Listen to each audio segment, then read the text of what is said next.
What is happening, everybody? All right, so Jason Applin posted up a really cool question, and I don't think I've touched on it, or at least I haven't in a while, and that is, if I were buying a used Challenger, would I, and this is specific to, something pre-2015 with the NAG 1 transmission, which would I choose, the 6.1 or the 6.4? And man, it really got me to thinking. That's a great question. I've driven both cars. Which one would I choose? Well, let's go through the list first of differences between the two engines. Compare and contrast them and their strengths and weaknesses. First of all, 6.1. Well, the 6.1 doesn't really have any weaknesses per se. I mean, yes, it is a very simple, very basic engine in that it does not have a variable runner intake and it doesn't have variable cam timing. It's got a traditional fuel-injected style intake on it, and that lends itself very well to porting. I've often wondered also, has anybody sent one of those out to extrude hone? I'd love to see what the results would be with that. But anyway, getting back to the point, it's a bit more of a simple engine in the fact that it doesn't rely on technology to make power. It just makes power the old-fashioned way. And I like that about that engine. And because of that, when you compare a 6.1 to a 6.4, you may notice the 6.1, to me anyway, always seem to have better tip-in throttle response than the 6.4. It may have to do with the fact that the heads don't flow as much as the heads on a 6.4, so it has better velocity at partial throttle. So, the engine always feels a bit more eager than the 6.4. Now, that is marginal at best. I mean, that difference is, only if you drive the two back to back would you notice. But yeah, it's worth mentioning nonetheless. So in that respect, I really like the 6.1. It just does things in a very familiar way. Now, what do you get with the 6.4? Well, you get about 50 more horsepower and about the same in torque, larger displacement, and much better flowing cylinder heads. Well, at least that's what you'd be led to believe. But here's where I want to do kind of a stop. You're talking about two cylinder heads that both flow over 300 CFM.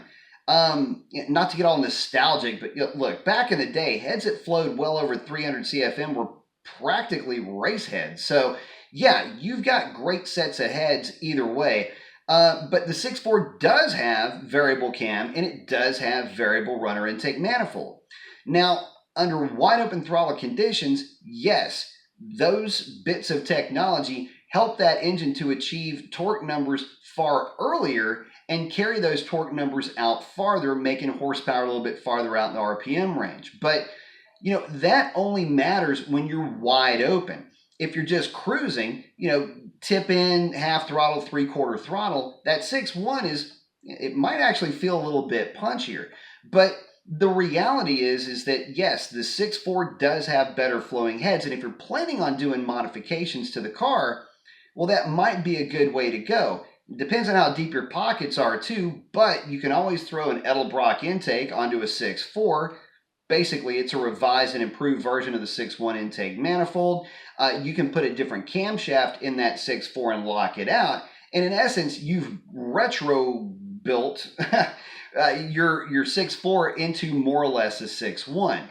Now, in that respect, yes, you'd have more displacement, yes, you'd have better flowing heads, and yes, it will absolutely make more power than that 6.1. But again, you got to have deep pockets to get to that point.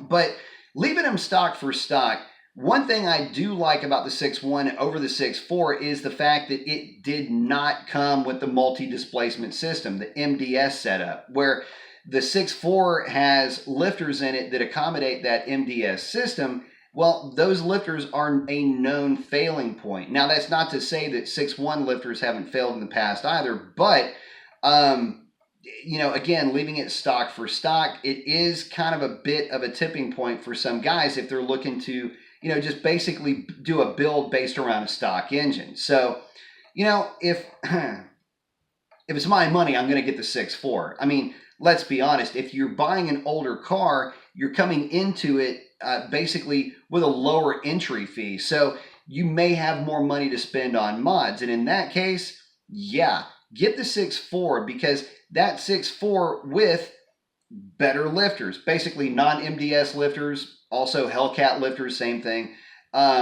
Better push rods, different intake manifold, camshaft will yield you better results than the 6.1 will. Now, if the 6.4 is outside of your price range and you really want to get your hands on one of these Gen 3 Hemis, don't overlook that 6.1, because believe me, you may find that that car is a lot more fun than you might think. And really, if I'm being honest, unless you put that thing on a dyno or on the drag strip and you're just out playing around with it, having a good time, you probably won't notice much of a difference. But anyway, that's my advice, or at least those are my thoughts on that topic. Post up your comments below and let me know what you think. That's a wrap. Adios.